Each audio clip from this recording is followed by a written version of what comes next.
அப்படிங்கிறத சொல்லிட்டு, நான்காவது ரொம்ப முக்கியமானது, துவாவில் அவசரமே காட்டக்கூடாது.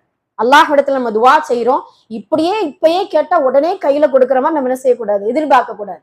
அல்லாஹ்விடத்துல துவா செய்யும் பொழுது 3 விஷயம் நமக்கு கண்டிப்பா நினைவுக்கு வரணும். ஒண்ணு, அந்த துவாவை அல்லாஹ் கண்டிப்பா உடனடியா கபூலாக்குவோம். நிறைய நமக்கு நடந்திருக்கும், அந்த இதெல்லாம் நடந்திருக்கும். 2வது, அந்த துவாவின் காரணமாக நமக்கு ஏற்படக்கூடிய பாவங்களை அல்லாஹ் போக்குவான், இல்ல நமக்கு ஏற்படக்கூடிய திடீர் முசீபத்துகளை அல்லாஹ் நீக்குவான். 3வது, இந்த துன்யாவுல நிறைவேறனாலும் பரவாயில்ல, மறுமையில அதற்கான கூலி கிடைக்கும். ஆக மொத்தம் துவா செய்யும் பொழுது அதற்கான பலன் இம்மையில் அல்லது மறுமையில் கிடைக்கும் என்பதை நம்ம மனதுல எண்ணிக்கொண்டு துவாவை அவசரத்தோடு நம்ம என்ன செய்யக்கூடாது. ஆனால் உரிமையோடு என்ன செய்யணும், அல்லாஹ்விடத்துல கேட்கலாம். அதை மட்டும் நம்ம கவனத்துல எடுத்துக்கிறோம். இது 4வது விஷயம். 5வது விஷயம், உண்ணுவதில் கூட அவசரம் காட்டக்கூடாது. சாப்பிடுறதுல கூட நம்ம என்ன செய்யக்கூடாது. ஒரு சில பேர்லாம் டக்குன்னு 5 செகண்ட்ல என்ன செஞ்சிருவாங்க, சாப்பிட்டு முடிச்சு